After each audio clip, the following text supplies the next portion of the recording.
Il y avait un turnover important de personnel, beaucoup d'arrêts maladie, un changement de direction, des cadres qui s'arrêtaient, partaient. Il y avait apparemment un manque de communication entre les médecins et les soignants.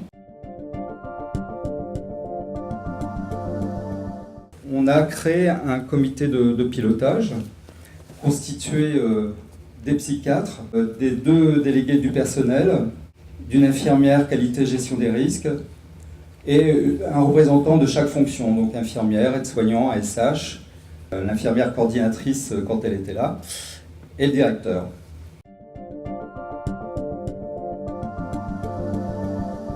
On a commencé par faire l'inventaire des espaces d'échange verticaux, où il y a effectivement des transmissions d'informations du haut vers le bas ou du bas vers le haut, des espaces d'échange horizontaux donc entre membres du personnel, ça pouvait être les transmissions, transdisciplinaires avec une analyse de la pratique, ou des espaces d'échange à l'extérieur de l'établissement comme tout ce qui est formation ou la participation au réseau Caliris.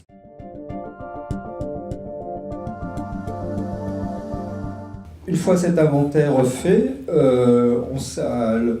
on a organisé, le COPIL a organisé des groupes de travail et on a choisi le principe du vie ma vie, c'est-à-dire qu'on a fait des groupes de travail par fonction. Donc il y avait des groupes de travail soignants, des groupes de travail administratifs, des groupes de travail entretien, enfin un groupe de travail entretien, parce qu'on est une petite équipe.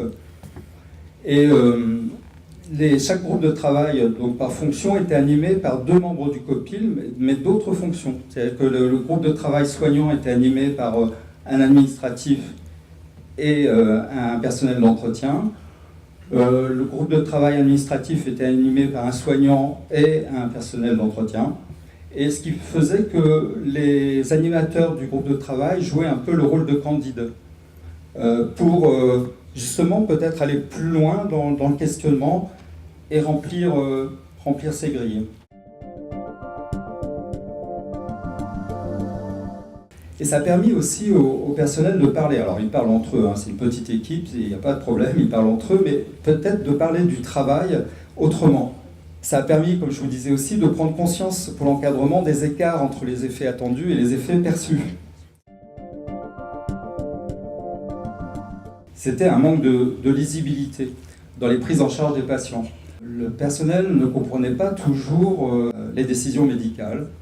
Et ça, c'était plutôt anxiogène, stressant. Et en hospitalisation complète, il n'y avait pas de synthèse médicale.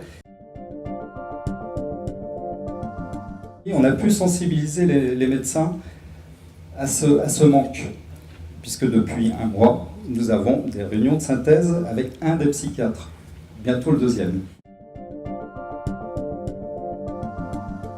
Donc on s'est dit que ce serait bien de redéfinir ce qu'étaient les espaces d'échange. Donc on a constitué un manuel regroupant tous les espaces d'échange que l'on a protocolisés, à savoir repréciser à chaque fois le cadre réglementaire quand il y en a un, les objectifs des réunions, les modalités d'organisation, d'animation, les modalités de diffusion du compte-rendu, les participants, de façon à ce que que ça puisse être consulté par tout le monde. Le point positif de ce manuel, c'est qu'on va le donner à tous les nouveaux salariés, aux stagiaires, aux nouveaux médecins. Ce sera aussi un moyen de communication sur nos espaces d'échange. Nos difficultés par rapport à cette démarche, ça a été la contrainte de temps, le temps que ça a pris, c'est aussi du travail, parce que c'était pas forcément facile de garder le cap tout le temps. Et c'est vrai que les réunions du cluster, ça permettait effectivement de se dire il faut garder le cap et on avance.